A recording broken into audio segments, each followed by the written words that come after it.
Good evening, church. Thank you for joining in this week's devotional. I'd like to start out with asking a question. How many of us know what it is like to have our words that we publicly speak scrutinized? And knowing that, isn't it kind of nice to know that the words that we speak privately to ourselves, in our heart, the words that are hidden from others, it's nice knowing that those are not scrutinized by others. These are the words that are unconstrained, words not suitable for public consumption. There's a pretty good chance that the private words of our heart would be not only embarrassing, but also shameful. Tonight, we're going to look at a couple of scriptures in the book of Psalms. In particular, we're going to start out with Psalm 19:14.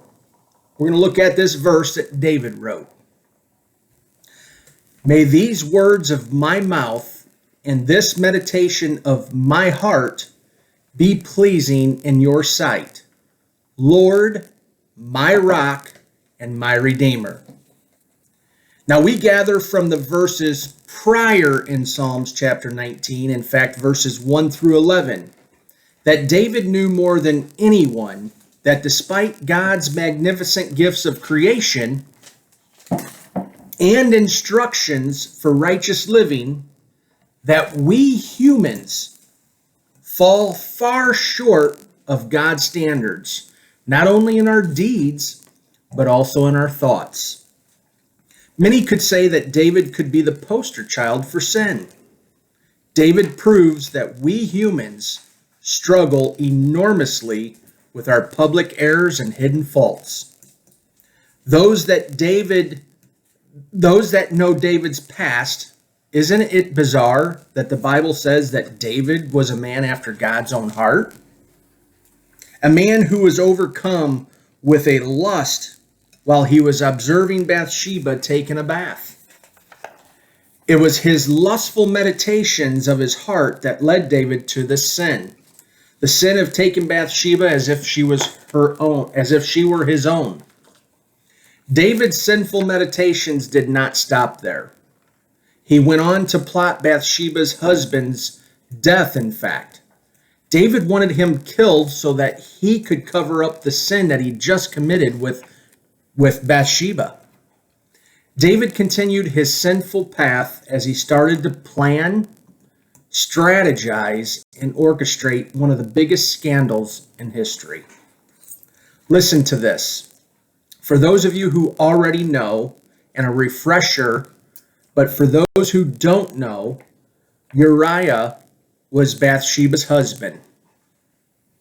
And he was a soldier in King David's army. He was battling for David to remain king on the throne. Because Uriah was such a disciplined soldier and a devoted to the king's army, Uriah refuses to leave his post. Therefore, David orders all of Uriah's comrades to abandon him during battle, so that he would be killed by the opposing army. You see, David's plan was looking as if it was going to work.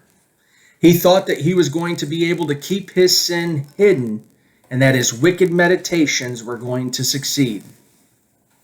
That is, until God sent Nathan the prophet to reveal David's sinfulness and revealed that it was not a secret. You see, there are no secrets with God. Eventually, this whole ugly mess became public knowledge, and David paid dearly for his transgressions. But to David's credit, the same David, the writer of Psalm 19, invites God to not only scrutinize his public words and his actions, but David willfully opens the door to the deepest parts of his heart, where God listens to the quietest meditations of David's heart and soul. In Psalm 19, verses 12 through 13, but who can discern their own errors? Forgive my hidden faults. Keep your servant also from willful sins. May they not overrule, or may they not rule over me. Then I will be blameless, innocent of great transgression. You see, this is a complete turnaround for David. We would certainly agree that David's invitation to God leaves him completely vulnerable. You see, David knew that God already knows everything about him anyway. We see in Psalm chapter 139, verses 1 through 4, David, the writer, again writes, "You have searched me, Lord, and you know me. You know when I sit and when I rise. You perceive my thoughts from afar. You discern my going out and my lying down. You are familiar with all my ways. Before a word is on my tongue, you, Lord, know it completely." It's easy for us to think that God, the God of the universe, who knows us down to our most scandalous details, would despise us. But David knew better. David understood that God knew all about him. And David also knew that in the depths of his heart, that is precisely where God does his finest work of spiritual transformation. If you were to limit God to only listen in your public words, then God's opportunity to change you would be limited. You see, David chose to go deeper. He allowed God to go deeper to help him root out even the hidden faults that David himself knew nothing about. Back in Psalm 139, verses 23 through 24, David wrote, "Search me, God, and know my heart. Test me and know my anxious thoughts. See if there is any offensive way in me, and lead me in the everlasting." As I close, I want to go back to the original verse of Psalm 19:14. May these words of my mouth and this meditation of my heart be pleasing in your sight, Lord, my rock and my redeemer. Notice how David references God at the closing of this chapter.